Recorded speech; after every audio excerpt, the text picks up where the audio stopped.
E quero que você abra sua Bíblia em Filipenses 2, de 5 a 11. E nós vamos refletir sobre esse texto nesta manhã. Filipenses 2, de 5 a 11. Diz assim a palavra de Deus: Tende entre vocês o mesmo modo de pensar de Cristo Jesus, que, mesmo existindo na forma de Deus, não considerou ser igual a Deus algo que deveria ser retido a qualquer custo. Pelo contrário, ele se esvaziou, assumindo a forma de servo, tornando-se semelhante aos seres humanos. E, reconhecido em figura humana, ele se humilhou, tornando-se obediente até a morte, e morte de cruz. Por isso, Deus o exaltou sobremaneira, e lhe deu o nome que está acima de todo nome, para que ao nome de Jesus se dobre todo o joelho, nos céus, na terra e debaixo da terra, e toda língua confesse que Jesus Cristo é Senhor, para a glória de Deus Pai. Vamos orar. Senhor, essa é a Tua palavra, e pedimos ao Teu Santo Espírito que aplique no nosso coração, e que possamos nesse tempo refletir, e possamos sair daqui diferente de como chegamos, porque toda vez que nos encontramos com o nosso Deus e com a Sua palavra, algo novo do Senhor vem ao nosso coração. É a nossa oração, em nome de Jesus, amém. O maestro desceu do palanque. Eu dei esse título porque certa vez, participando de um curso, eu estava em Curitiba estudando, faz tempo isso já, mais de 20 anos, e participei de um workshop com uma maestrina brasileira que estudou na Alemanha, uma pessoa muito renomada. Ela estava passando por Curitiba, voltando de Londrina. Pastor Marcílio de Oliveira Filho, na época ministro de música da PIB Curitiba, conhecendo a maestra, eu aprendi que é falar maestra, não pode mais falar maestrina, sabia disso? Eu não concordo muito, né? Mas diz que o certo agora é falar maestra, mas eu ainda tendo a falar maestrina, mas vamos falar maestra. A maestra passou por lá, o pastor Marcílio convidou para ela dar um curso de regência para a gente, para os regentes da igreja. Eu me surpreendi, no dia que estava marcado para esse curso, várias pessoas da cidade também apareceram no curso. Aí eu encontrei alguns colegas de faculdade lá na igreja, nunca tinham ido à igreja, e foram para esse workshop. Eu perguntei para uma das minhas colegas: por que você veio aqui na igreja para fazer esse curso de regência? Eu disse: olha, esta maestra estava lá em Londrina e eu participei do festival, e ela regeu no final do festival a 9ª Sinfonia de Beethoven, e na última parte tem o coral cantando, e algo me impressionou na vida dessa mulher, e eu queria conhecê-la mais. Sabe o que aconteceu, Samuel? Ela estava lá no palanque dela, no tablado, regendo, e tinha um trecho que o trompetista não acertava. Eu não sei se é só lá que acontece isso, nada contra os trompetistas, mas naquele caso era um trompetista, tá bom? Ele não acertava aquele trecho da música, e passaram uma vez, 2 vezes, 3 vezes. A minha colega disse assim: ela vai mandar ele embora. Só pode. Qualquer maestro profissional faria isso. Disse assim: olha, você não vai dar para tocar não, pode pegar as suas coisas, saia de mansinho, vai embora. Mas aquela maestra desceu do palanque com um lápis na sua mão, foi até a estante daquele trompetista, circulou algo, ela não sabia dizer o que era, cochichou no ouvido dele e voltou para o seu lugar, e o ensaio continuou. Aquela minha colega que não era cristã ficou impressionada com a atitude daquela mulher, e disse assim: existe algo de diferente na vida dessa maestra. E conversando mais, conhecendo a vida da professora, eu descobri que ela era uma serva do Senhor, que procurava viver a missão de Jesus por onde ela andasse. Seja dentro de uma igreja ou não, ela vivia os valores do Senhor, vivia na sua vida, colocava em prática na sua vida os valores do reino de Deus. E aquilo que ela exercitou naquele ensaio impressionou muitos daqueles que não conheciam a Jesus. E eles foram até a igreja para fazer mais um curso com ela. Eu achei aquilo impressionante. A maestra desceu do palanque. E isso me lembra algo que nós acabamos de ouvir aqui. De um grande Deus que desceu do seu palanque e veio até nós. Jesus é o grande exemplo de serviço. Por isso, você que é músico da igreja, ou você que não é músico da igreja, queria compartilhar com vocês, com base neste texto, algumas características de serviço que nós devemos exercitar na nossa vida. Primeiro ponto: o servo adorador cuida de seus pensamentos. Eu já falei, viemos aqui da escola bíblica e falei porque lá na nossa igreja, acho que vale a pena compartilhar aqui, né? Não vão brigar comigo, né? Lá a gente não usa mais a palavra voluntário. Não tem problema nenhum usar a palavra voluntário. Mas nós fizemos intencionalmente, nós substituímos a palavra voluntário por servo adorador. Sabe por quê? Que nós estávamos querendo ensinar algo muito importante para os nossos músicos. Primeiro, o voluntário é assim que funciona lá fora. Ele faz o que quer, na hora que quer, do jeito que ele quer. Pelo menos é assim. Não, eu estou oferecendo o meu serviço voluntário, então eu vou fazer na hora que eu quero, do jeito que eu quero, como eu quero. Só que a palavra de Deus vai nos dizer que na igreja não é assim que funciona, não. Na igreja, os servos do Senhor fazem o que o Senhor quer, na hora que Ele quer, do jeito que Ele quer. Então, com o nosso serviço na igreja, os padrões não são nossos, os padrões são do nosso Senhor. E se um dia você entregou a sua vida a Jesus como seu Salvador, com certeza, e quarta-feira vai ter profissão de fé, né? Se você confessa Jesus como seu Salvador e Senhor, a gente esquece essa parte. A gente quer Jesus como Salvador, mas nem todos querem Jesus como Senhor da sua vida. Se Ele é Senhor da sua vida, você não tem mais vontade, meu irmão. A sua vontade está submissa à vontade do seu Senhor. Então eu vou usar aqui na mensagem a expressão servo adorador, ok? Só para a gente ir treinando isso. Então o servo adorador cuida de seus pensamentos. O texto inicia: tende entre vós o mesmo modo de pensar de Cristo Jesus. Por que será que Paulo, escrevendo aquela igreja, vai falar sobre o modo de pensar? Eu acredito que é porque Paulo acreditava que os nossos pensamentos definem as nossas ações e quem realmente somos. Os nossos pensamentos, eles que definem as nossas ações. Se queremos mudar as nossas atitudes, nós precisamos primeiro mudar nossa forma de pensar. Não adianta, até falei lá hoje de manhã, a diferença de regras e valores. Porque geralmente as regras, elas não mudam o nosso pensamento. As regras geralmente querem mudar nosso comportamento.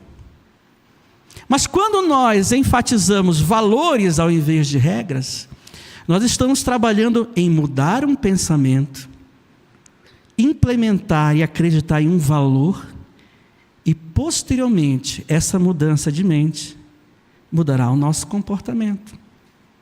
Bem, mas como eu posso mudar o meu pensamento? Como que eu posso tornar o meu pensamento mais puro? Porque essa deve ser nosso objetivo. Pensar como Jesus pensava.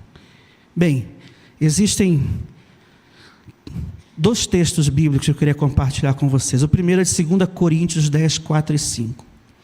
Porque as armas da nossa luta não são carnais, mas poderosas em Deus para destruir fortalezas. E muitas vezes as fortalezas da nossa vida são as fortalezas da mente. Destruindo raciocínios falaciosos e toda arrogância que se levanta contra o conhecimento de Deus. E levamos cativo todo pensamento à obediência de Cristo. Meu irmão, leve ao Senhor os seus pensamentos cativos. Sabe o que quer dizer isso aí? Pega esse pensamento, prende ele, e entrega para o Senhor. Toda vez que vier um pensamento que o Espírito Santo diz para você, está errado, faça a seguinte oração: Deus, pega o cativo esse pensamento e coloca aos teus pés. Fazendo isso constantemente, você vai perceber que o Espírito Santo de Deus vai receber esse pensamento e vai mudar o seu pensamento. Então, você quer pensar como Cristo? Mude o seu pensamento, leve os cativos a Deus. Também, cuide com o que você vê. Mateus 6:22 vai dizer: os olhos são a lâmpada do corpo. Se os seus olhos forem bons, todo o seu corpo será cheio de luz. Se, porém, os seus olhos forem maus, todo o seu corpo está em trevas. Muito daquilo que nós pensamos e acreditamos é fruto do que nós vemos. E nós vivemos um tempo onde a visualidade é algo que tem nos impressionado. E é só a gente olhar aqui, a gente vai ver como a visualidade nos impacta, né? Eu fiz questão de não trazer slide, PowerPoint, não tem nada contra isso. Eu sou do tempo em que nós desenvolvemos a capacidade de ouvir um sermão. Mas os pastores que estão aqui sabem que hoje em dia, se não tiver uma imagenzinha, um videozinho, o pessoal não se concentra. Por quê? Porque nós somos extremamente estimulados no visual hoje. Né? Os de cabecinha branca aqui, eu adoro o pessoal de cabecinha branca, né? Eles já estão mais acostumados a ouvir uma mensagem, prestar atenção. Mas as novas gerações têm muita dificuldade. Para eles o mais importante é ver. E como tem influenciado as novas gerações a questão do que se vê. E nós acabamos de ler que nós precisamos saber o que estamos olhando. Bem, tem coisa que a gente não pode evitar olhar, né? O primeiro olhar não é o problema. O primeiro olhar é inevitável. Ele aparece na sua frente. O problema é o segundo olhar.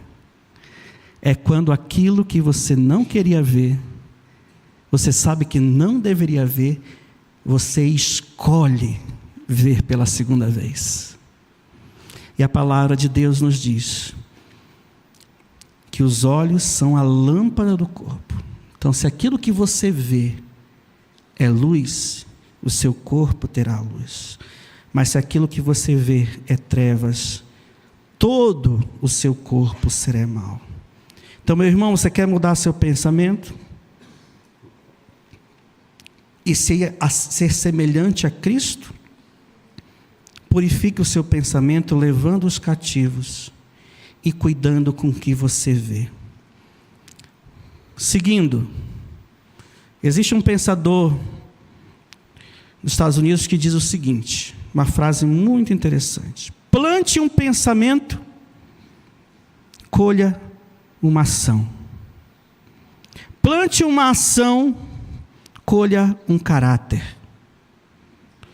Plante um caráter, colha um destino. O que ele está querendo dizer com esse pensamento é que o destino da sua vida, ele começa com um pensamento. Se você cultiva esse pensamento, olha a segunda vez, a terceira, esse pensamento vai levar a uma ação. Isso seja o pensamento bom ou ruim, serve para os dois lados. Então, se você quer ser uma pessoa mais semelhante a Jesus, Você precisa pensar nas coisas do reino. Se você pensar nas coisas do reino, esse pensamento fará você ler mais a Bíblia, orar mais. E lá vou eu falar do jejum de novo, né? É porque faz parte das disciplinas espirituais. Vocês já viram que eu não sou muito adepto do jejum, né? Mas ontem eu falei sobre jejum, aqui a minha experiência com o jejum. Quão importante foi, né? E jejum não é para emagrecer não, hein, gente? Jejum é para fortalecer o espírito, né? Então, se você cultiva esse pensamento, ele fará você tomar decisões e agir com base nesse pensamento. Se essa ação que você está fazendo, você fica cultivando, você faz uma, faz 2 vezes, faz 3 vezes, quando você menos espera, ela vai moldar o seu caráter. Se você faz algo bom, você será uma pessoa de bom caráter. Mas se você repetidamente faz coisas más, você se tornará uma pessoa de mau caráter. E esse caráter, se não for transformado, se for vivido 1, 2, 3 dias, anos na sua vida, você terá um destino ruim ou um destino bom. Mas tudo começa com um pensamento. Por isso o apóstolo fala: tende entre vocês o mesmo modo de pensar de Cristo Jesus.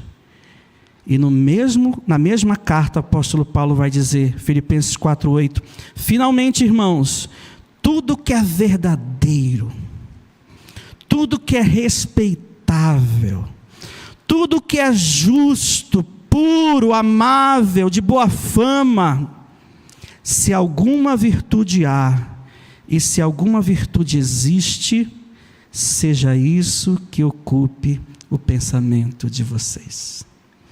Hoje a psicologia explica. Hoje os filósofos modernos falam, a Bíblia já falava isso há muito tempo. Nosso pensamento é muito importante. Pensarmos de forma pura. Aí eu te pergunto, o que você pensa de você mesmo? Você tem alta ou baixa estima? Né? Eu nunca sei se o certo é falar, olha, hoje a minha autoestima está baixa. Não sei, acho que é baixa ou é alta, né? Então, você tem autoestima ou baixa estima? Você se considera uma pessoa inteligente ou... Eu pensei muito na palavra que eu escrevi aqui. Eu coloquei assim, desprovida de faculdades mentais. Né? Para não falar outra coisa. Né? Então, tudo como o que você pensa de você mesmo é algo que foi construído na sua vida. Tem muito a ver, tem relação com as suas experiências de vida. Se você foi uma pessoa que, principalmente na sua primeira infância, foi motivada, incentivada, recebeu palavras de afirmação, com certeza você é uma pessoa de autoestima. Mas se você viveu num ambiente onde, de forma, eu não vejo como maldade isso, mas às vezes por falta de informação, muitos pais dizem, mas você é burro, hein? Olha só, que menino mais... E aí você pode pensar, né? Em várias coisas. De repente você vai acreditando nessas palavras. E aí fica um alerta aos pais aqui presentes, né?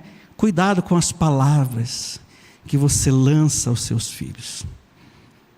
Lance palavras de bênção, palavras de motivação. Não estou dizendo que não é para corrigir o filho, mas corrija a atitude do seu filho. Não taxe o seu filho de algo que você não acredita.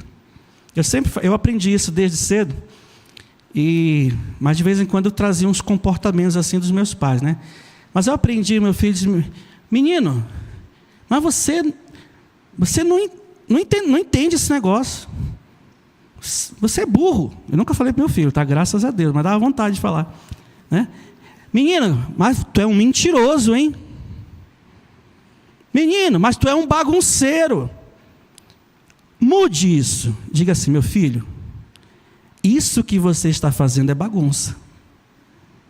Meu filho, a mentira que você contou é algo errado. Não é que ele é um mentiroso, mas é que a mentira, você combate a ação, não combate a pessoa. Isso, tem famílias que entendem, outras já não entendem. Agora você já é crescidinho, você já não é mais uma criança, então você não tem mais justificativa e nem pode culpar o seu passado pelo que você é hoje. Então, seja você uma pessoa de autoestima ou de baixa estima, eu quero dizer para você o seguinte: cuidado para você não fazer da sua música, do seu serviço na igreja, uma forma de aceitação. Por que eu falo isso? Porque eu vivi isso muito tempo na minha vida. Só tem uma pessoa aqui nesse auditório que conheceu meus pais, né? A Jerusa ali. E a Jerusa conheceu o lado bom dos meus pais. O lado bom que todo mundo via na igreja. E meus pais eram pessoas muito boas. Eu sou o que sou hoje, porque meu pai era professor de música, maestro, minha mãe era pianista. Então, eu vivi num ambiente musical em casa. Meu pai também dedicado à obra do Senhor. Minha mãe também. Então, nos inspiraram em muita coisa. Eu não sei porquê, porque eu sempre fugi da terapia, mas eu, de alguma forma, desenvolvi uma rejeição. Talvez por ser filho do meio. Alguém aqui é filho do meio? Eu não sei se filho do meio sofre meio com rejeição, porque ele nem é o primeiro, nem é o último. Nem é o caçulinha, né, que todo mundo mima, nem é o mais velho, mais responsável por tudo. Mas eu descobri, em certo momento da minha vida, que eu sofria com problema com rejeição e até, de certa forma, abandono. E assim, eu fui construindo a minha vida em cima disso. E por muitos anos o ministério para mim era a forma de eu ser aceito, né? Eu comecei a tocar piano com 13 anos, tocar para o coro da igreja. Tocar piano, estudo desde cedo. Comecei a tocar para o coro da igreja com 13 anos.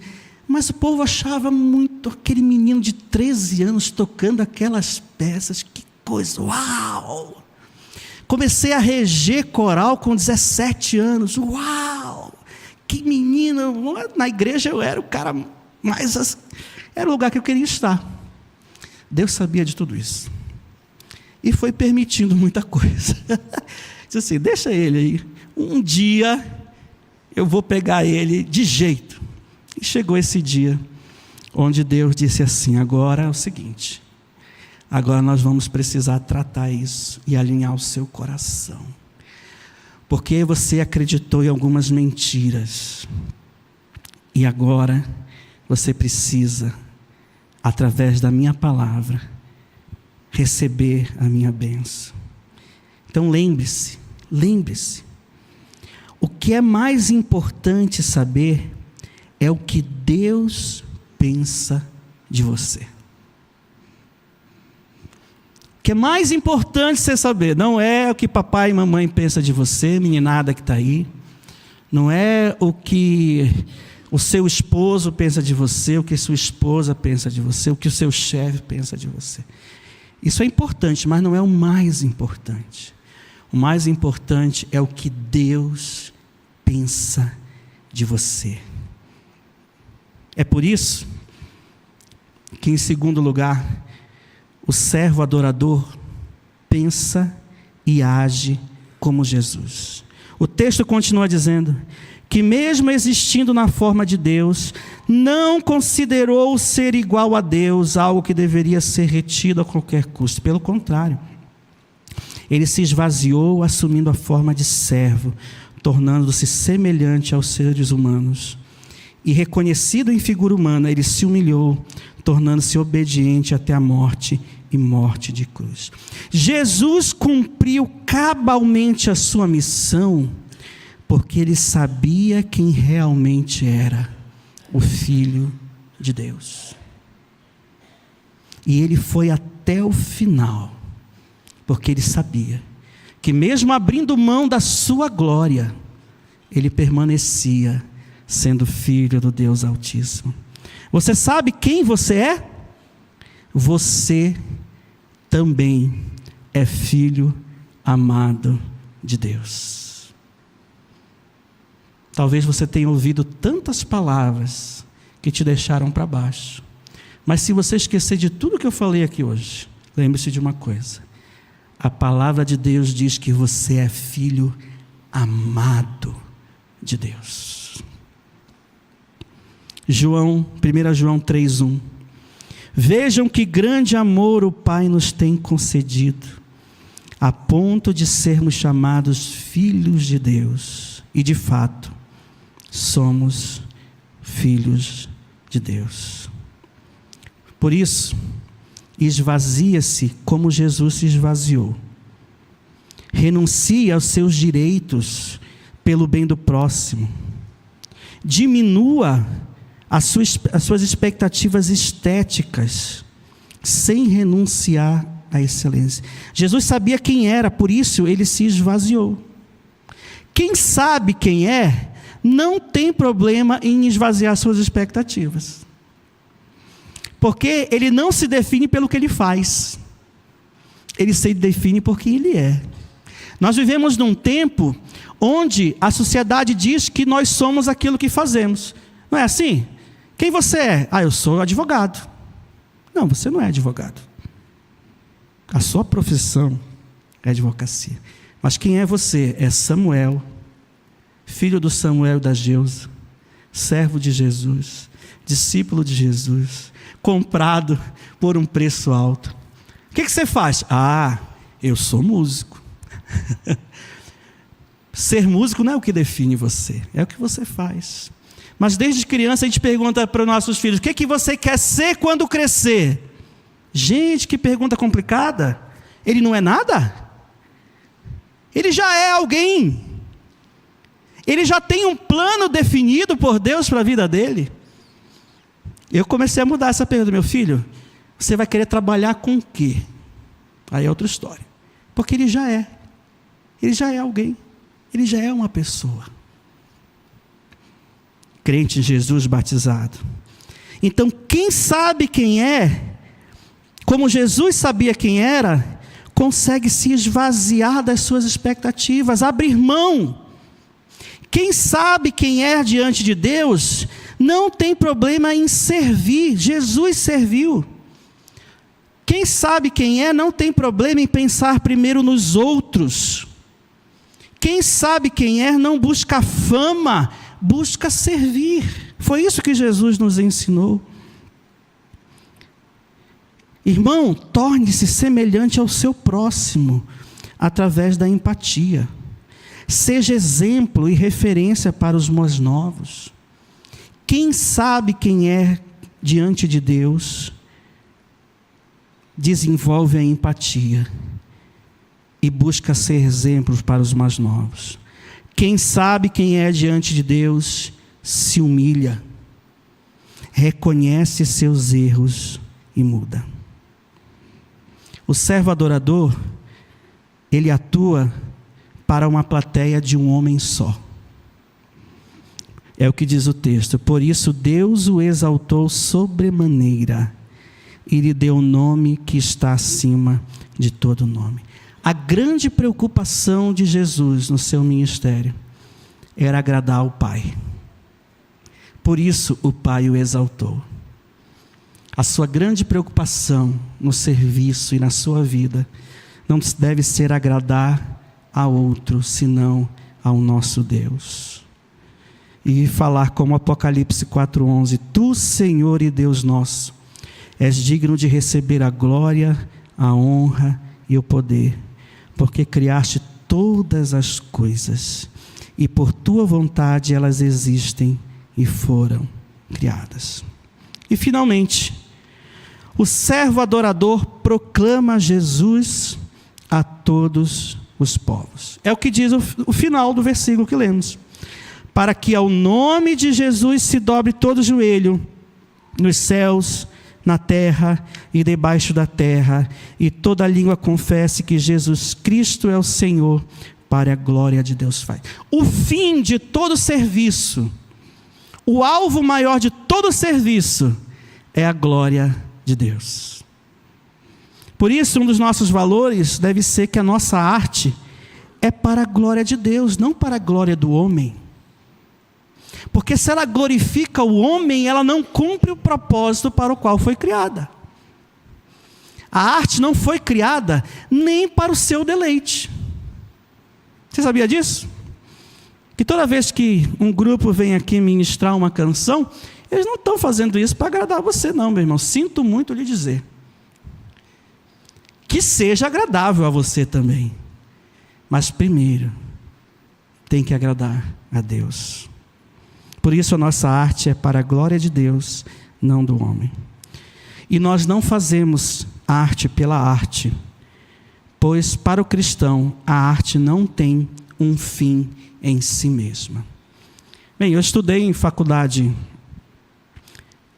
secular, de música, e experimentei de perto qual o objetivo de muitos colegas meus em fazer arte. É arte pela arte. É arte para fazer algo belo. É arte para satisfazer os olhares, os ouvidos. Isso é arte pela arte. Mas no reino de Deus, a arte não tem um fim em si mesma. A arte é um meio para glorificar a Deus, para comunicar o Evangelho e para alcançar pessoas. Se ela não cumpre esse papel, ela deveria ser feita em outro local e não na igreja. Porque a arte na igreja é para glorificar a Deus, comunicar o Evangelho e alcançar pessoas. E a minha oração nesta manhã e para a vida desta igreja é que a música e todas as demais linguagens artísticas que Deus colocar nas mãos de vocês cumpra o seu propósito. E que cada servo adorador aqui siga o exemplo do grande maestro que desceu do palanque para nos servir. Feche seus olhos, vamos orar. Pai, que a Tua palavra continue ecoando no nosso coração. Faz do Teu povo aqui em Teresópolis um povo cada vez mais com habilidades artísticas tremendas e que glorifiquem ao Pai. Que comuniquem o Evangelho a esta cidade, que carece tanto do Evangelho de Jesus. E alcance pessoas, seja através de uma música cantada, ou de um projeto com música, que as pessoas vão conhecer o Evangelho através de testemunho de pessoas. O Senhor é criativo e com certeza revelará a Tua vontade, o Teu querer para essa comunidade.